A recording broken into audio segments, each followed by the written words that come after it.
Welcome to Anecdotes for Success with Matt and Paul. Storytelling is an art form, emphasizing the value and learning that is created through personal experience. Our purpose is to share these stories and experiences with the listener. Everyone has a powerful testimony. Let's use them to level up to our best life with truth, meaning, trade-offs, and perspective.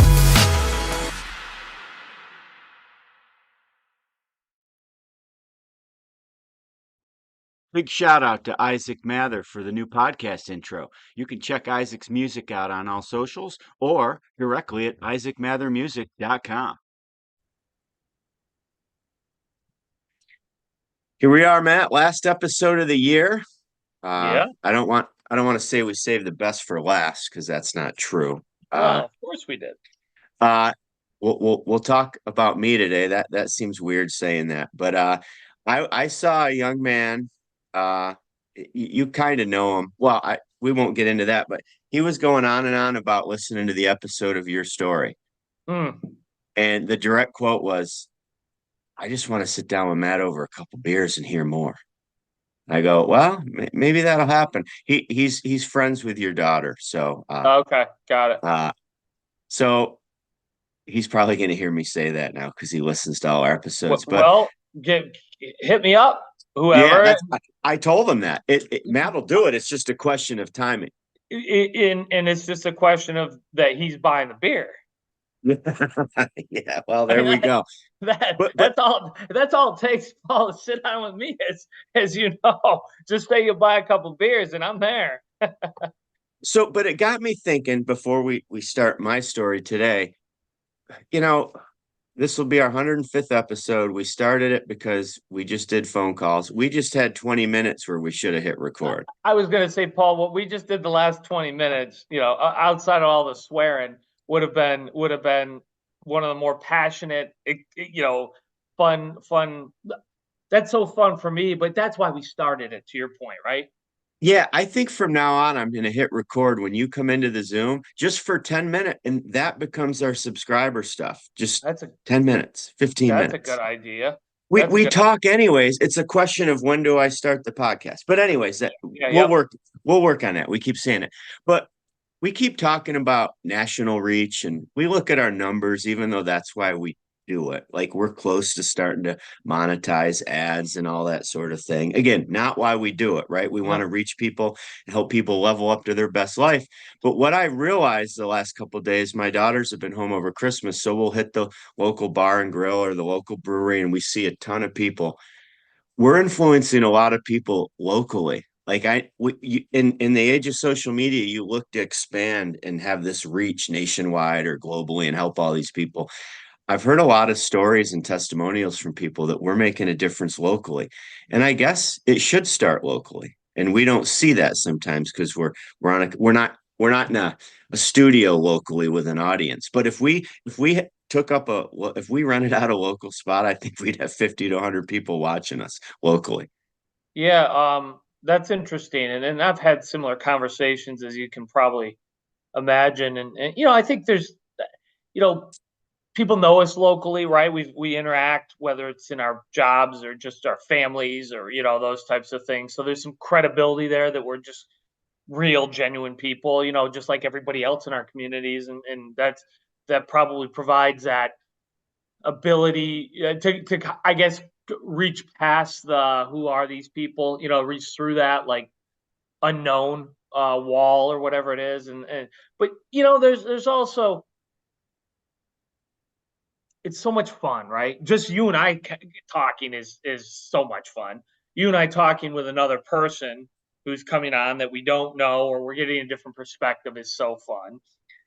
The idea that maybe there's some people out there benefiting from either our conversations or these other guests that we bring on, which there's no doubt, especially the guests that come on. I've heard that a million times. There's so much benefit to it for us, not the least of which is like, do we like it, right? Because if we don't like it, it's not going to continue, But then it's also the product. My daughter and I were talking about something yesterday, a business that she and I are talking about, and we have yet to try the product because there's not any of it locally, and she's picking some of this product up in Florida because we're going down to our place in Florida next week, and on the 4th, and she and her husband are coming up to meet us. They're in Key West right now, and they're picking up the product. My daughter is super bright and intelligent and experienced in this kind of stuff for a 24-year-old. In fact, I was saying to her, we were on a call the other day with this company, and after we got done with it, I said, "Hey, Lauren, I'm just so proud of you. The way you talk to these people and the way you interact in a world that 99.9% of the world will never even participate in, you're doing it at 24 in such a professional, well thought out manner. I'm just very proud of the way you carry yourself in these conversations." She goes, "Dad, I've been doing this since I was 10. I've been listening to you talk like this since I was 5. This is second nature to me." It made me laugh. Anyway, she said about the product, she goes, "God, you're so hung up on the product. Like, why are you so hung up on the product?"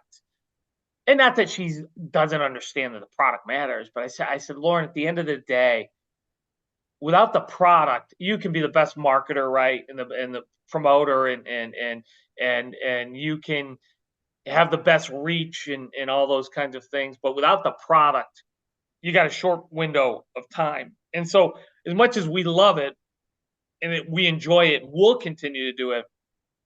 We got to keep providing a good product, right?" Absolutely. You made me think of Tommy Boy with the product. There's a scene where he's trying to sell his brake pads, and the guy wanted a guarantee on it, but he's like, if it's not a good product, all he has is a guaranteed piece of shit, right? Isn't it bad? Like, you're telling a great story, and I'm thinking about a movie line in my head. It's perfect. And Tommy Boy of all movies, what a great Sandusky, but that's Ohio. true, right? The guy was hung up on the guarantee. Tommy Boy's hung up on trying to sell a quality product. So there's actually a point to that. Yeah, no, there were some good lessons in that kind of spiel that goes on right then, wasn't there? In terms of there really some good salesmanship there and such. So that's funny. There really was, so your story, I love. I talked to a lot of people about it. It's funny how taking a different path, I'm getting better at the business stuff. It wasn't how I started, but I feel like a lot of the core fundamentals were there, if that makes sense, as we get talking. Yeah, I would agree. They certainly, you'll tell your story and hear it, but you had to be. We all have to be open to other, as you kind of put it a lot, like getting off the exit ramp, right? And I like that analogy because it makes sense. It hits home, and you do and have had a lot of those qualities, I'll call them, that you're a willingness in a ability to do that. Frankly, I think everyone has the ability to do a lot of things and choose not to. But one of the things, and then I'll let you get started, of course, but one of the things I wanted to mention just in thinking about this, Paul, I told my story and you're going to tell your story.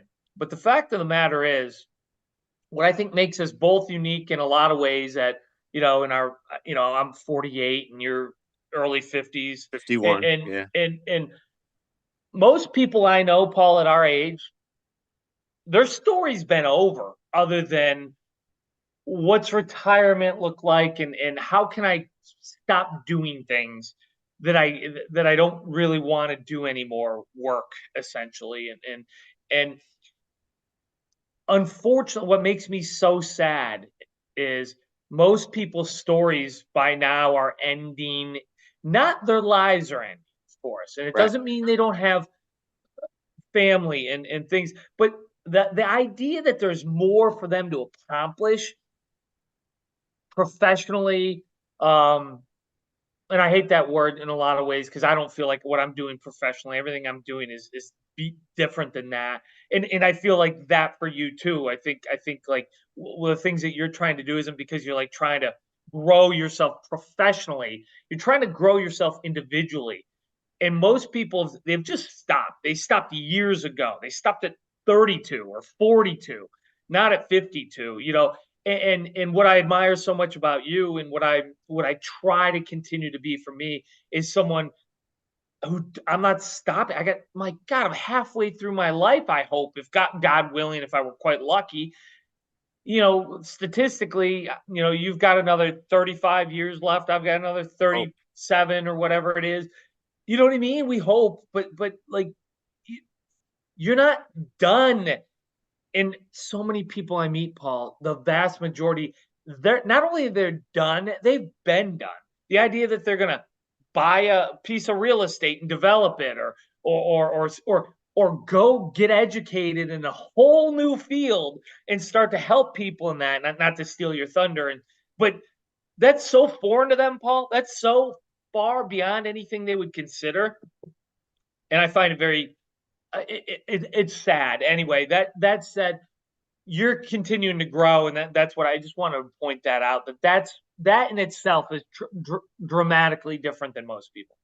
Well, we're gonna treat this like reverse engineering. I'm gonna talk about in 3 sentences where I am, and then I'll go back. It'll be like a dream. If we had the audio visual capability, we'd get like the blurriness, like I'm thinking, and it would go back to my early days.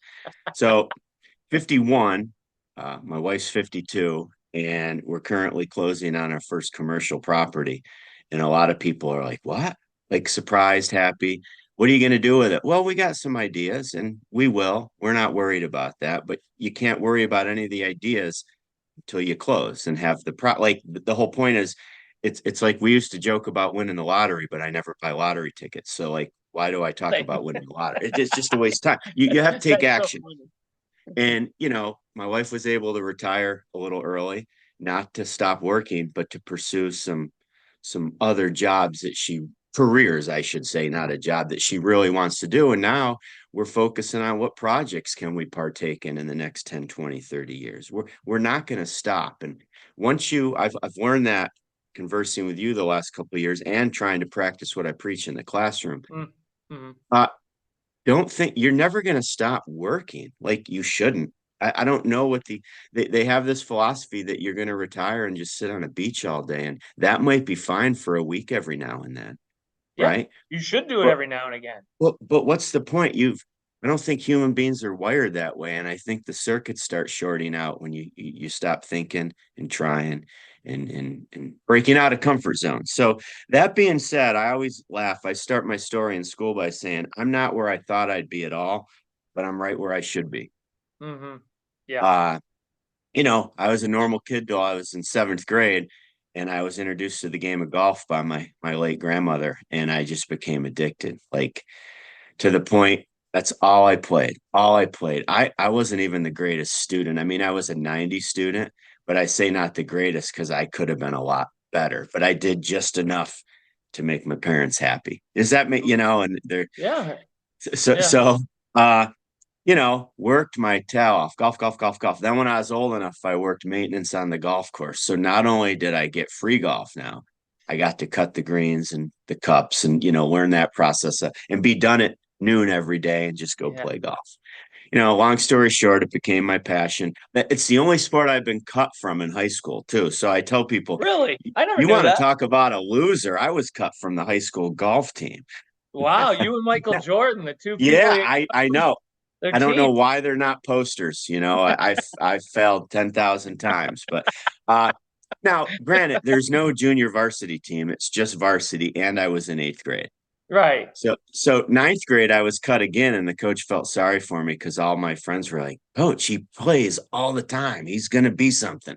So they kept me on the team as like an other, even though I thought I could compete for matches, and I never made a match. Then in 10th grade, made every match, made states in 10th, then the rest was history. The no switch. Paul, I never knew that part of the story. That's interesting. Yeah. I consider to putting in the work and the hours and the process between 9th and 10th grade, between growing, getting stronger. I used women's clubs when I was younger, switching to men's clubs because they didn't have all the junior sets. So everything just kind of flipped that year. But what didn't flip was the work I was putting in. That was always a constant. And I didn't realize at the time how that hard work really has been the basis for everything I do. No matter what I'm doing, and not fearing about failing. So go through college, all those, or high school, all those accolades.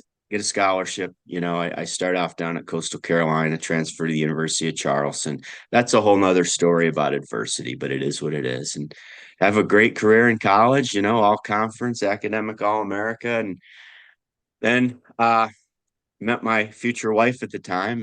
And one of the greatest things she ever did for me is she talked me into going south to try to play golf still. Because, if that's what you're working for, and then you meet somebody you want to spend the rest of your life with, you can't have any regrets. Because she had the foresight of the foresight of realizing that could happen when you're 50 or 60. Oh, I could have done this. Yeah, no, that's interesting, Paul. I mean, just sorry to interrupt you, but I find that interesting.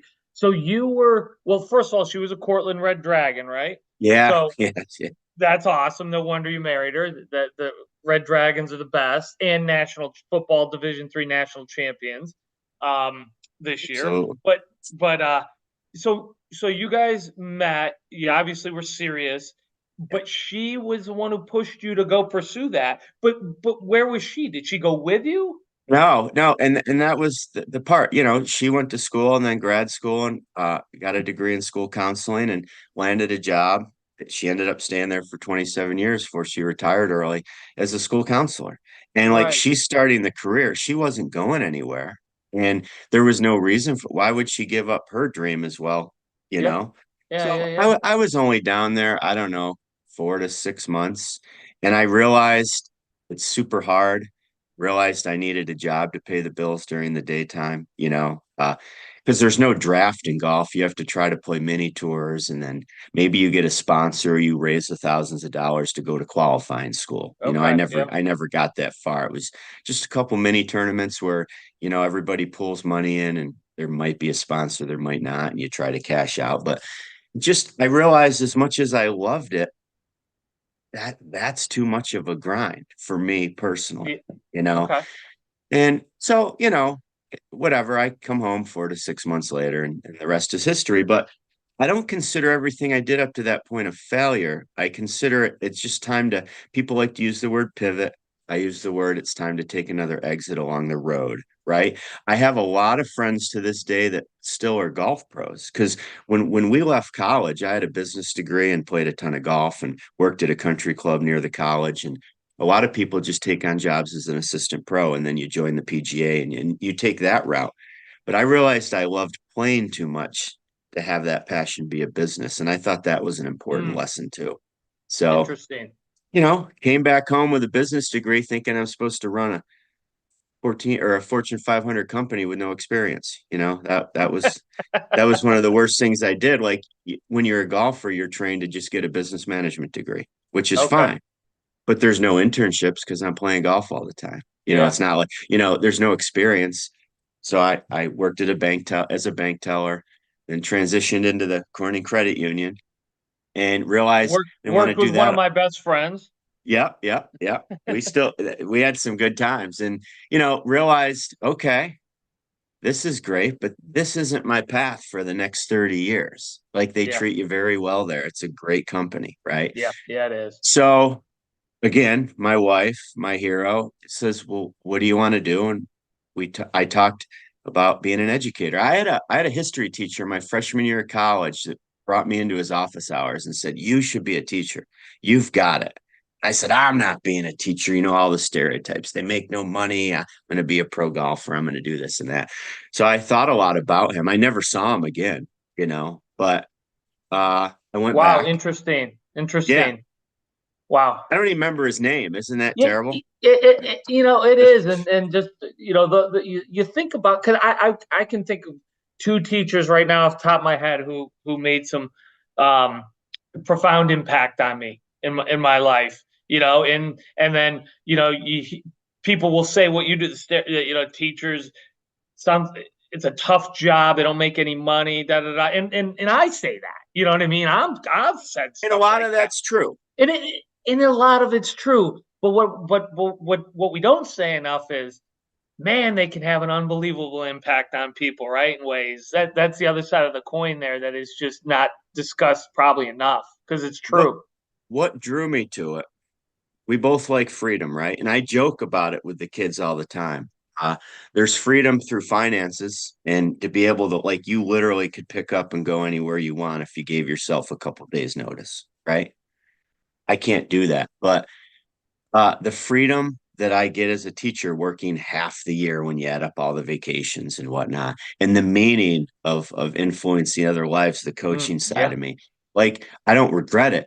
The only thing I regret looking back is that we didn't start buying properties when I was younger and Sure. doing Yeah. those other things. Yeah. But then I also don't regret spending all the time I spent with our two daughters. So, Yep. those things circle in your head. And that's Trade-offs, why, right?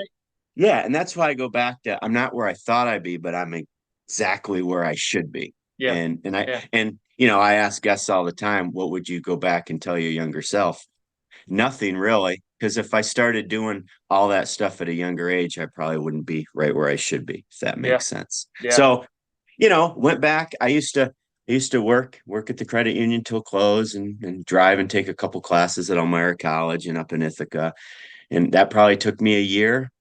And then in the process, so we're still not married yet. So the joke in our household is, I asked my wife to marry her the traditional way. I go talk to my father-in-law, and we joke, we get married, and like a couple weeks later, I quit my job because I have to student teach for 10 weeks. So what a great catch I was for my wife. Here, you carry the finances for us. I'll be what unemployed for a while.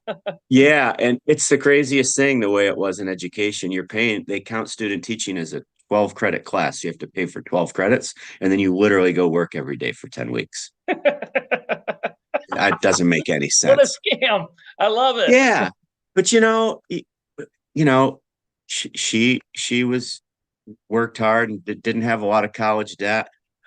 I had little college debt because of the golf Golf, yeah. scholarships, and Yeah. Yeah. so a valuable point that we passed on to our daughters is, do what you want to do, but limit that debt, because like, we wouldn't have been able to do that if we had large student bills or if we had Right. car payments to pay for. All we had basically was food and rent, and then that frees you up to make that sacrifice, Paul, right? that limits your options, right? Bad debt, Yep. bad consumer debt, or some of these, these types of debt. Not all debt, some debt will open up your options. Good debt, Yep.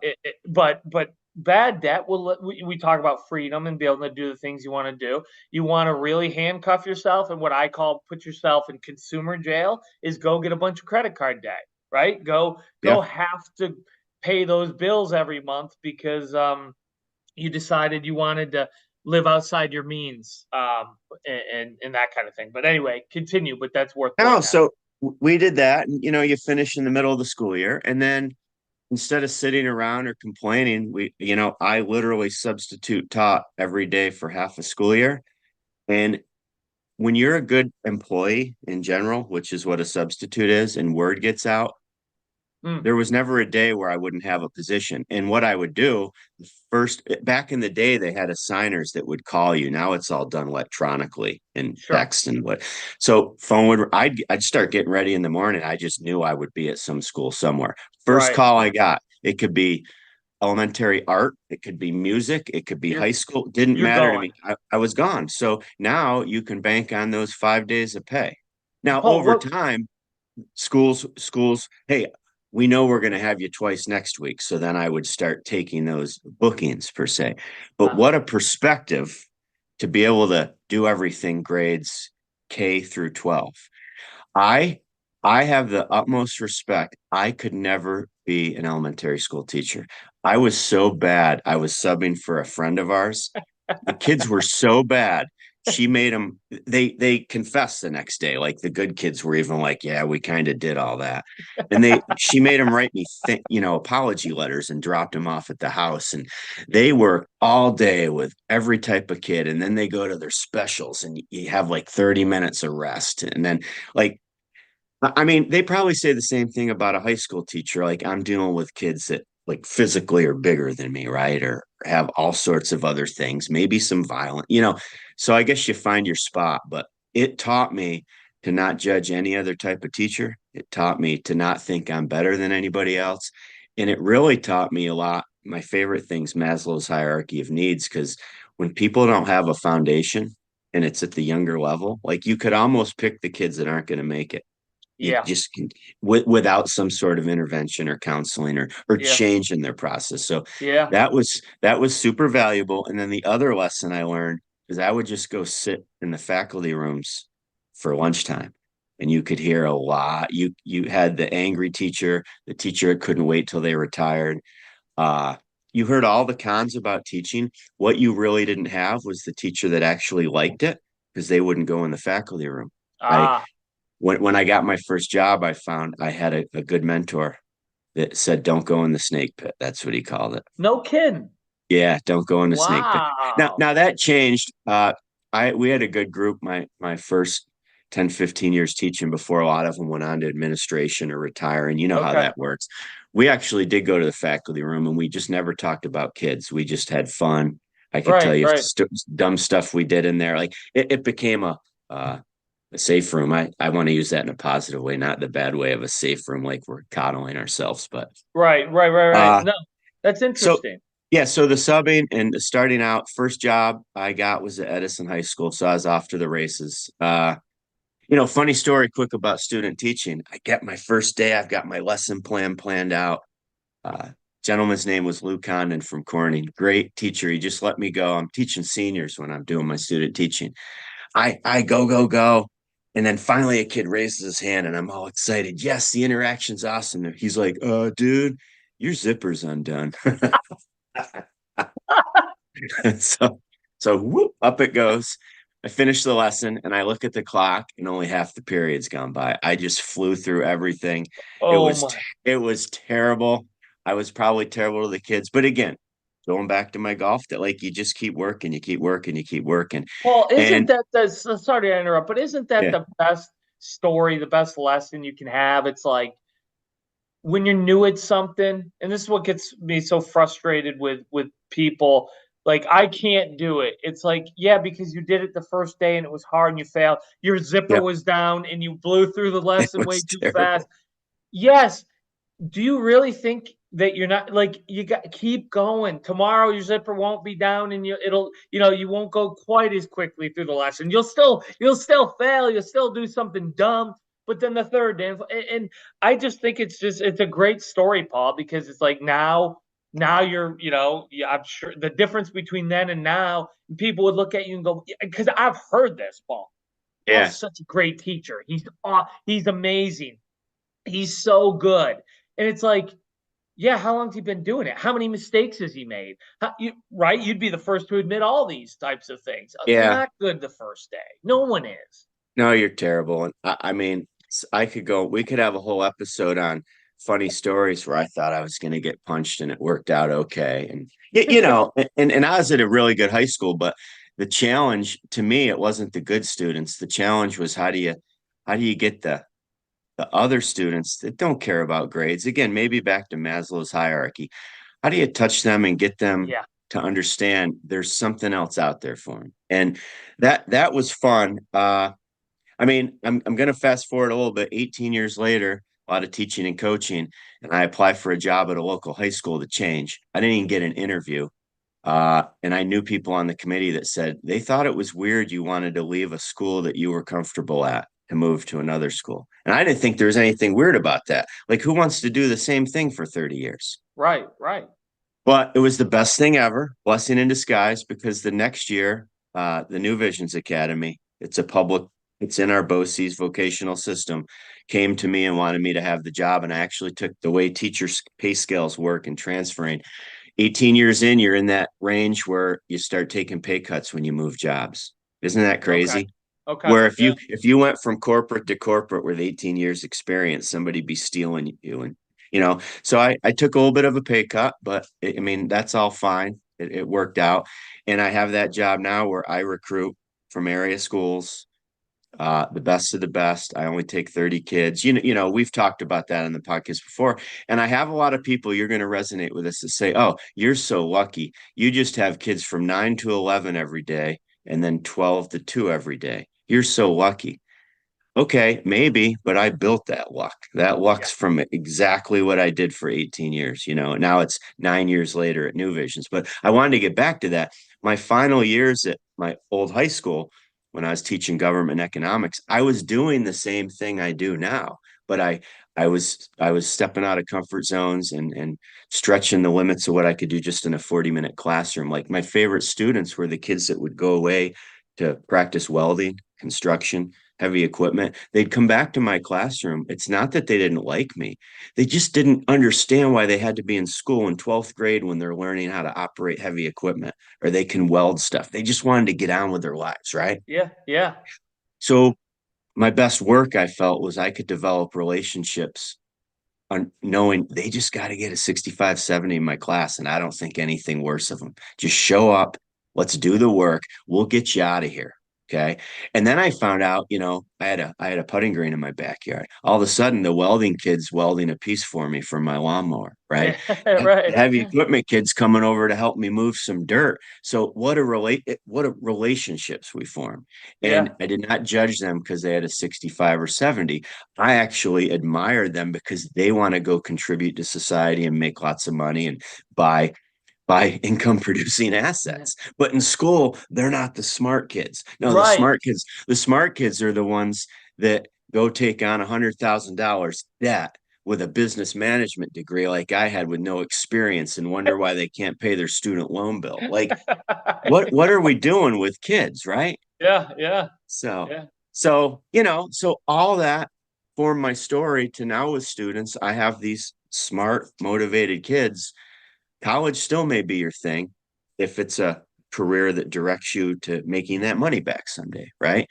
Uh, maybe buying rental properties is your thing. Maybe taking a year off, saving and investing is your thing. So going from the teacher that had their fly down, that had half a period to teach a full lesson, and couldn't do it, to relationships and just forging the curriculum the way we want to do it.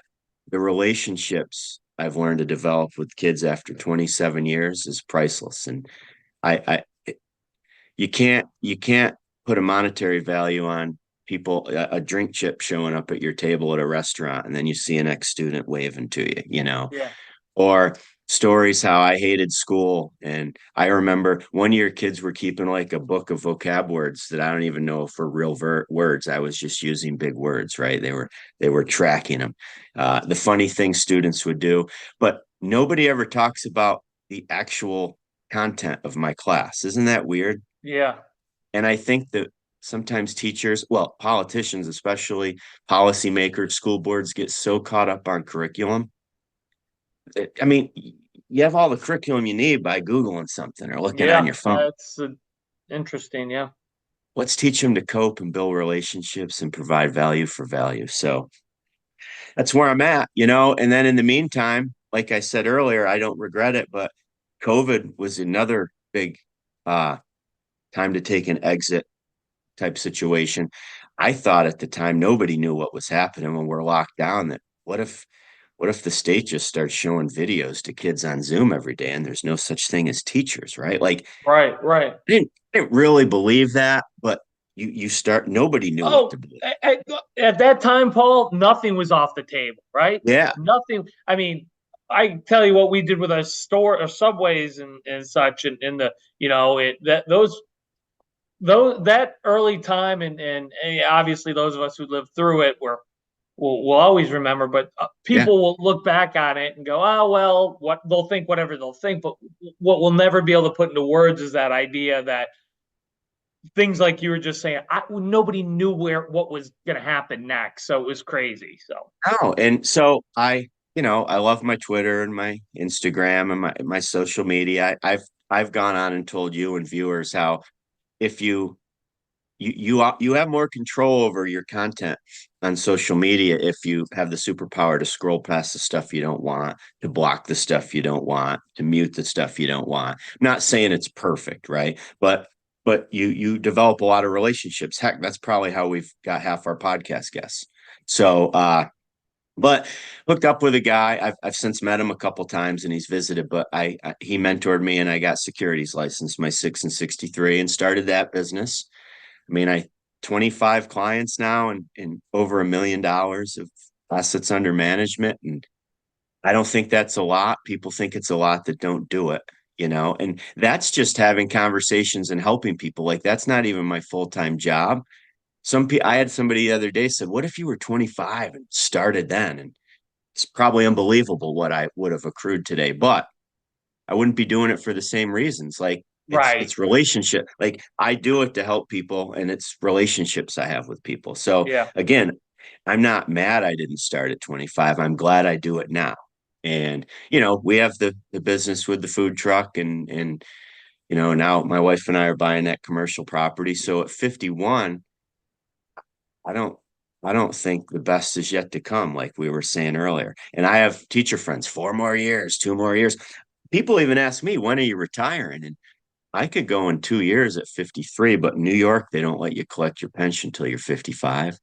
Mm. But that's not a difference maker to me. But the difference maker is I actually like what I do. So, Right. so I'll, Right. I'll probably go till 55. It's Yeah. not like torture. But I'm not lucky. I made all that happen. I mean, there's teachers, a lot of educators don't change, or they're in bad systems, or there's bad school boards or bad states. I don't know what the reason is, but you have more power than you want, or more power than you realize, to make the change and transform into something. If I was a younger teacher today, I'd probably definitely be looking at micro schools and charter schools, or maybe starting my own school. Like it doesn't have to be how you think it's supposed to be, right? Yeah. And Yeah. so I don't know what the end, and I don't know going back to 25. It's impossible. I can't do that. But I don't know if I'd just be your normal high school teacher for 30 years. So any teachers out there today, like if you actually love education, that's fine. Stick it out and try to make a difference at your school, or see what else is out there. Cause I think we're on the verge of some sort of revolution. We've had some guests on talking about that. It'd be very, very intriguing to me. Let's just put it that way. If I was younger.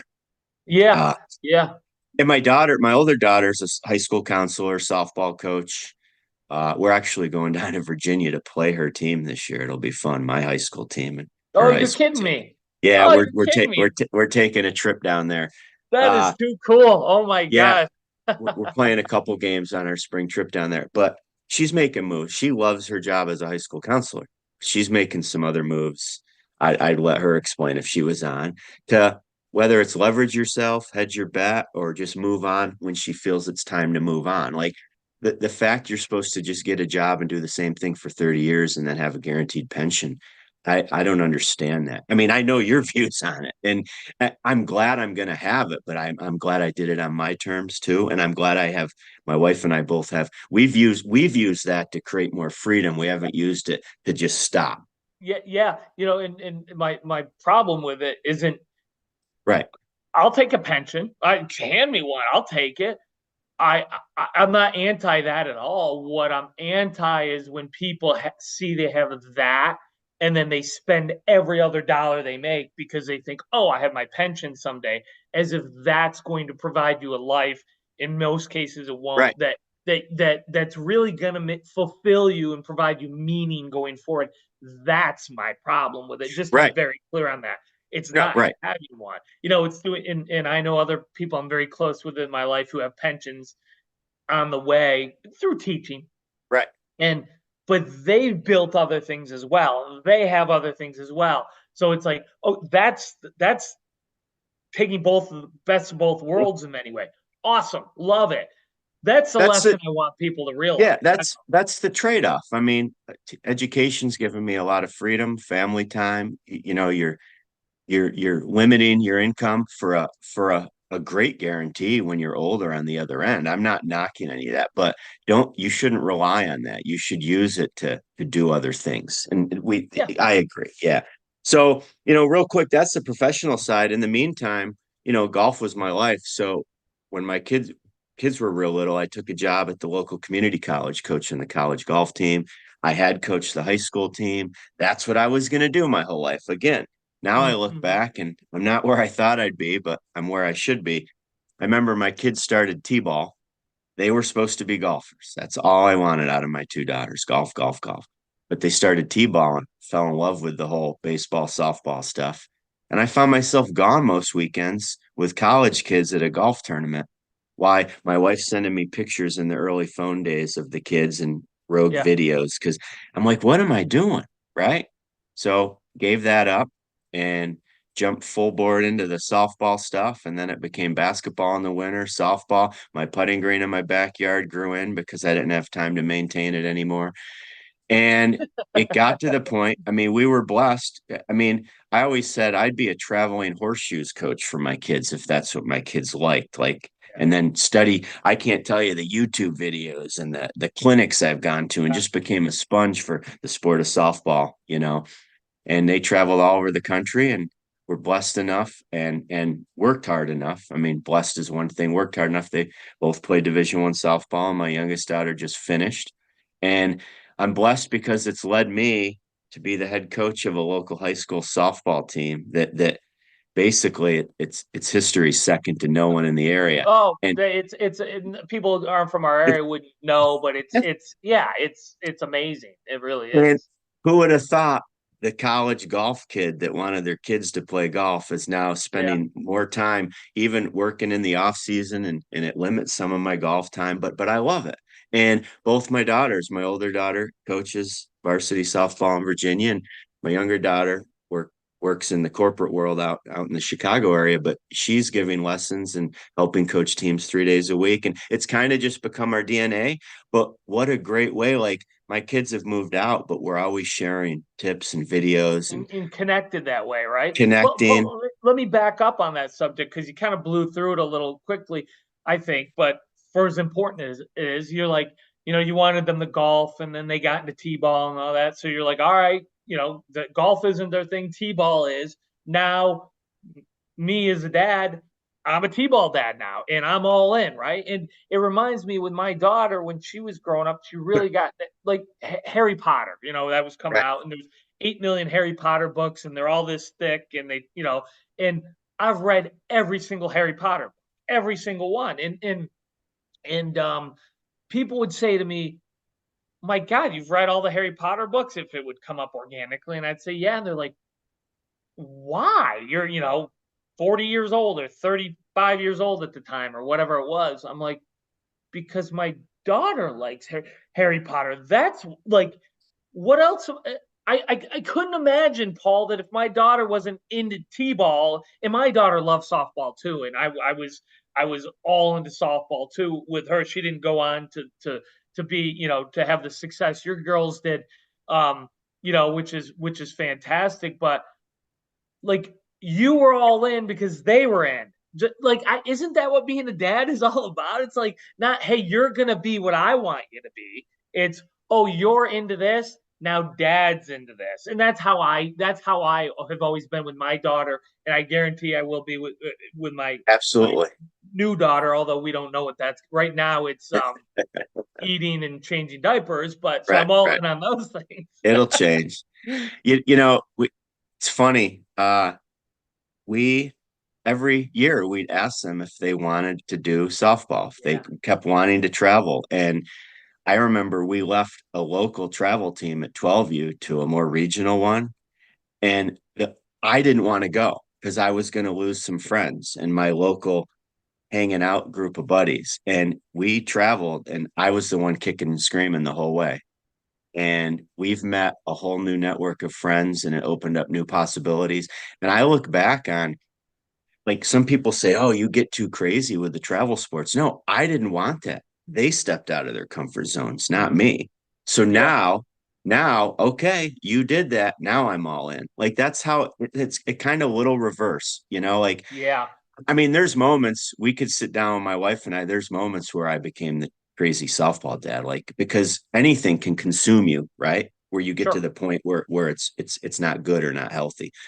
But we did a great thing in class, and or with our family of reflecting each year to see. And there's so many lessons. I mean, I could go on about not making teams or not playing the position they thought they should play, and Yeah. moving on to other things. But challenging yourself is good. What I see today with a lot of people, we were talking before the camera came on, is I feel sorry for the athlete, the student, the business person, the adult that doesn't even realize they're not challenging themselves. Like, they think life's hard, but they're not they're just treading water. That's why it's Yeah. hard. if they break through, I use that dumb analogy with the dogs and the invisible fence. Like, dog thinks he has a great life running around the yard and sees me walking by and barks and wants to come out and play or bite me or whatever. Doesn't realize if it break through that couple moments of pain from that invisible fence, dog would be free to go to a whole new world. Yeah, yeah, yeah. But it doesn't. And I think the pain of adversity and failure and that stuff prevents so many people from breaking out of their own perimeter. Yeah, Paul, that's an interesting analogy too, because the reason the dog doesn't do it because it doesn't know how long that pain's gonna last, right? It thinks it's gonna last forever. It thinks it's just gonna be nothing but pain. Where, to your analogy, there is pain breaking through that, right? As a human, there is a level of discomfort and pain there, but it's short. And then on the other side is a whole new world. It's a better analogy than I think you even realize. At least the way it hits home for me, it's like Right. I've been through it so many times. I've been through so much pain because I put myself through so many things that put me through discomfort. But I always knew, Paul, because I learned it quickly through just having done it. Oh, there's gonna be pain there, and it's gonna suck, but it's gonna be short lived. And then there's gonna be this whole other world. So it actually is like, yeah, I know that it's not like you get so good at it. You're like, oh, I get to avoid the pain. You still never get to avoid the pain. You just know it's short lived, and then the other side has so much more to offer. I forget her name, the women's Duke basketball coach. I could look it up, but it'll take too much time. She has a great little blip that's been all over social media that everything's still hard when you try in life, but the hard, I'm kind of quoting it right. The hard gets easier. You get better at handling hard. More resilient. Yeah. And I agree. the 10 weeks we went without pay when I was a student teacher, way back when we were first married, we got through it, and it's created a life that I couldn't even imagine, quitting college golf coach as a college golf coach and losing that income because I wanted to dive into what my kids are doing, created a whole new thing. Studying for my securities licenses for 8 months while I'm still working, pain, but now it's there. Love it. The corporate property we're about to buy, Yep. What's the worst that's going to happen to you? Paul, that's a great question. It's a question that I think it's where I start when I get to when I have concern or a new issue. I always start with what's the bottom? Like, where's the bottom on this? And my dad taught me this 20 some years ago, 25 years ago. He'd go, Matt, when you're going through a big decision like this, or you've got an issue and you're anxious about it, and it's difficult, and you're having struggles.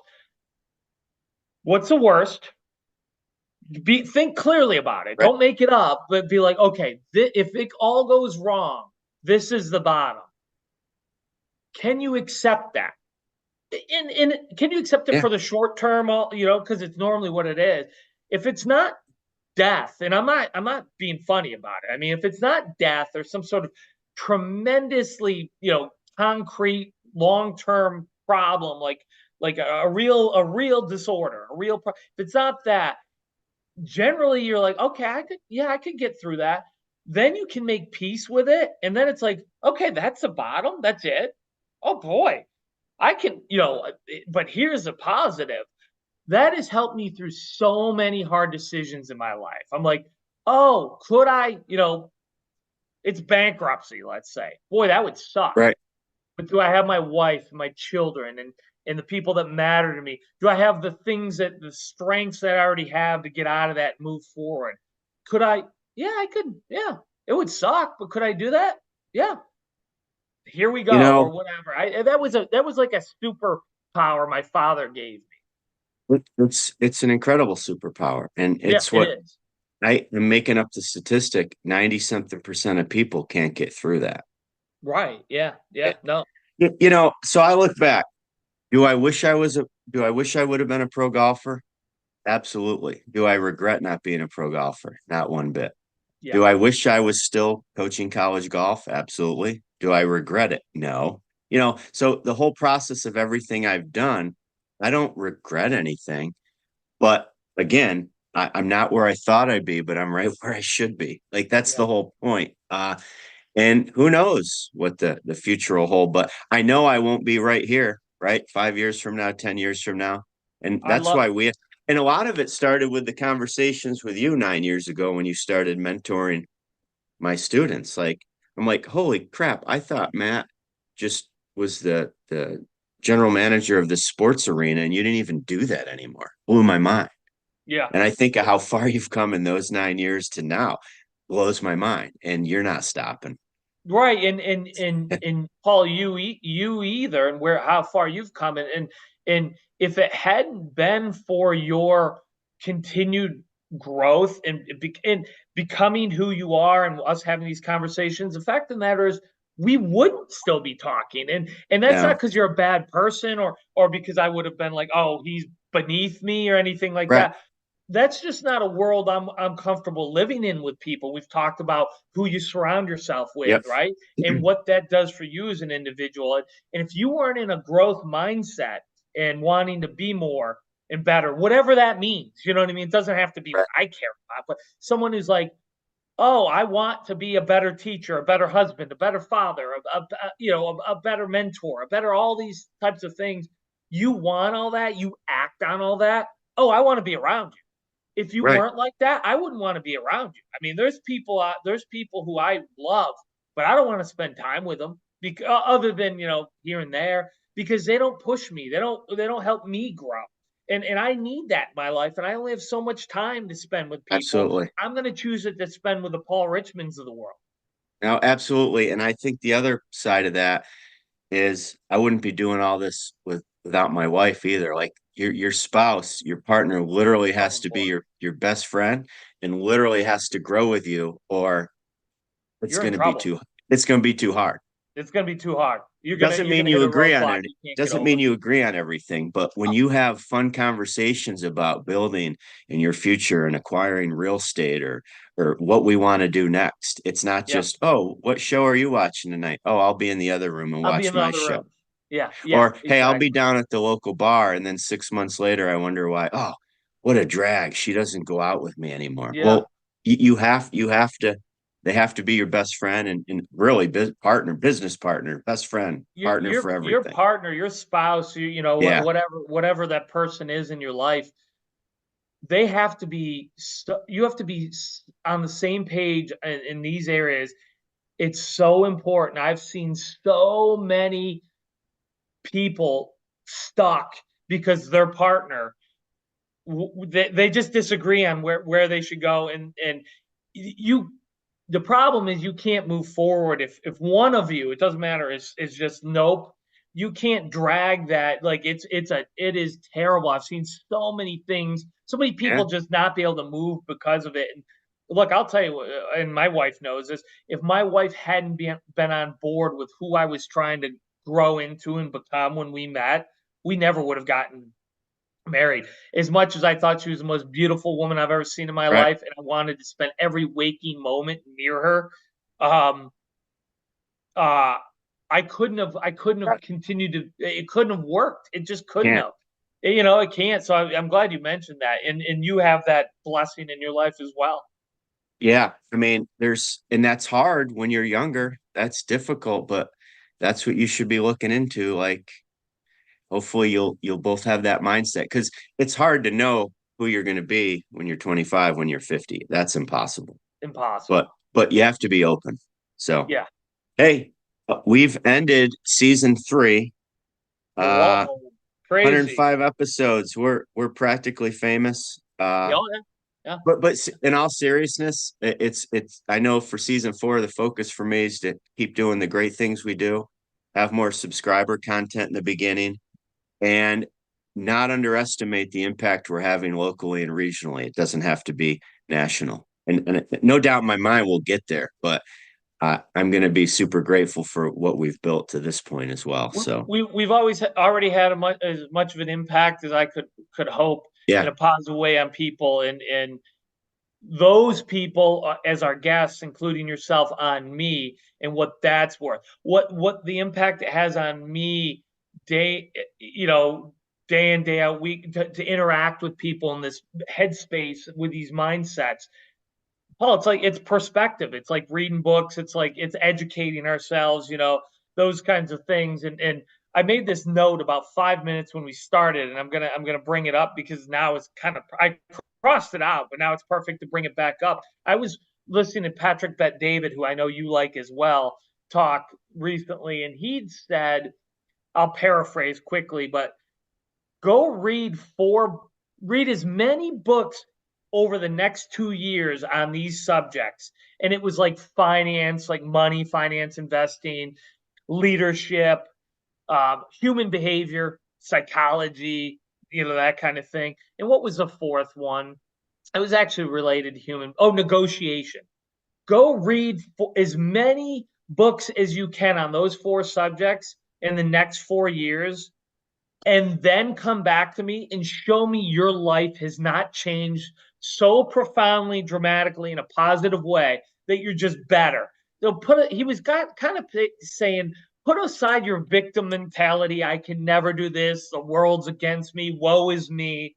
Go just do that for 2 years. Then come back to me. And if you're not just a dramatically different person, that's true. You will. My point is, Paul, that's what we do when we interact with these guests and each other and kind of have these discussions. We're doing the same thing. It was the same lesson. And I'm still reading these books, and I'm sure you are in areas like this as well. But the point is, surround yourself with positive, influential people. That's what's going to be the change. It's not going to be whether you vote for a Republican or a Democrat, or whether this law is created, or whether the school board decides to do this or that.